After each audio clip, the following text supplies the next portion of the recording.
In this lesson, we're going to continue to discuss paragraph formatting. If you'd like to follow along, go under the File menu to Open, and in the Sample Files folder, scroll down to 0708, Bullets and Numbering Secrets, and just click Open. In a previous lesson, I mentioned a couple of different ways to format bullets and numbering. Now, we'll discuss the most efficient way to format both. Why don't we start with bullets? So if you're not in your type tool, switch to your type tool and just select the first 4 paragraphs under the subhead that says Format as a Bulleted List. And in the control panel, make sure you're in your paragraph formatting controls. And you'll notice that there's a bulleted list button and also a numbered list button. Why don't we start just by clicking on the bulleted list button? That's going to give us a little bit of a head start. Now, if I wanted to get into the bullets and numbering options, I could go under the options menu of the paragraph panel and just go to bullets and numbering.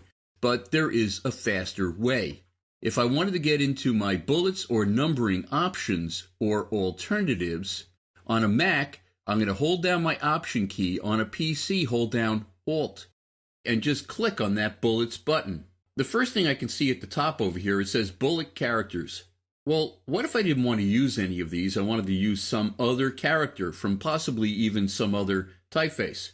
Well, all I have to do is click Add, and it's going to open up the Add Bullets window, very similar to the glyphs panel. It has every single glyph in this particular typeface. But maybe I want a glyph from some other typeface.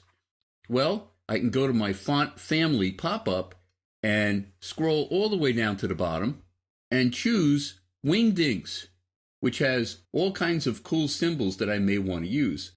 Let me just go down a little bit, and you can see that there are these various square glyphs. Let me just click on one of them.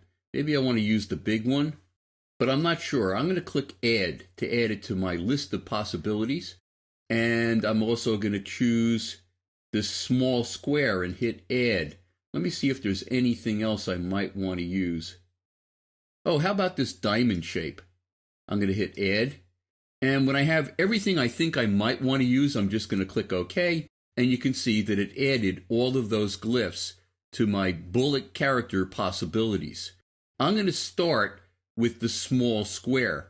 And if nothing happens, make sure to check Preview. Now, this is the really cool thing about doing bullets and numbering this way. I can apply a character style to my bullet. Right now, it's applying none, but I have something called red. And you can see now, from that pre-existing character style that I set up, my bullets are all red. Pretty cool. Now, down in the bullet or numbering position section, you can see it says alignment, left, left indent, first line indent, and tab position. The first 3 are all kinds of formatting from the paragraph panel, and we already used these in formatting a bulleted style in a previous lesson.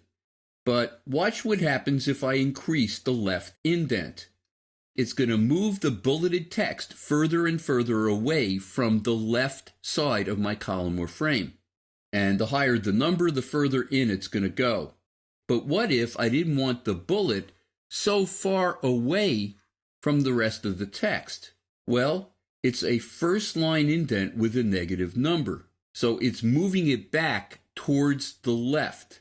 To move it closer to my left indent, I'm going to lower that negative number. It's still going to be negative, but you can see now it's not going back as far, so it's closer to the text. But what if I wanted my bullets right up against the left side of my column? Well, I can lower my left indent. And you can see now the bullets are sitting right on that left side of my frame. Anytime you have a left indent and a first line indent with the same number, only the first line indent is a negative number, your bullets will be sitting right on the left side of your column or frame. Now, all I have to do is click OK. And I have my bulleted formatting. And the first thing I'm going to do is I'm going to save it as a paragraph style. And that way, the next time I have to make bullets, all I have to do is click on the style. And I don't even have to think about how I formatted my bullets. But what about numbers? Let me select the first 3 or 4 paragraphs under the subhead that says Format a numbered list with levels. And you can see once again up in the control panel, there's a button that is a numbered list. And I'm just going to apply that to use the defaults. But how do I get to the options or alternatives for numbers?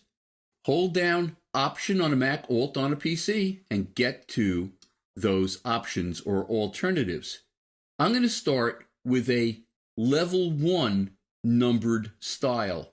And I'm going to use a format which is 1, 2, 3, 4. You can see there's also a bunch of other kinds of formats for numbered lists.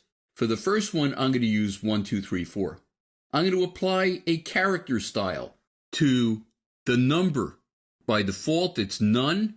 I have a pre-existing style that I set up that's called bold purple. And you can see now the numbers are bold and purple and also a different typeface. And the alignment works the same way. If I wanted to indent my numbered list from the left side, I would increase the left indent. And if I wanted to make the numbers further away, let's say, I could click my down arrow next to first line indent to move it further towards the left, away from that original indent. I'm going to increase that and then lower the left indent so it goes all the way back towards the left side of my column. And I'm done with my level 1 numbered list. Let me click OK.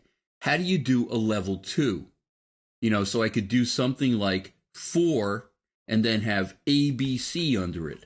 Well, let me select the next 3 paragraphs and I'm going to apply numbers. And you can see it's just continuing my numbered list at this point, but that's because I have to tell it it's a level 2.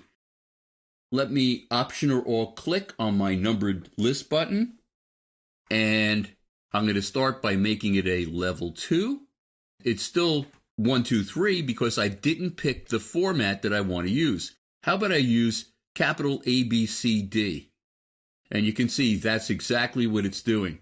And you can see that it also, by default, it's going to restart the numbering at this level from any previous level. So basically what that means is after any level 1, it's going to start with A, B, C, D again. So let me just continue. I want to indent this. So I'm going to click my up arrow next to left indent.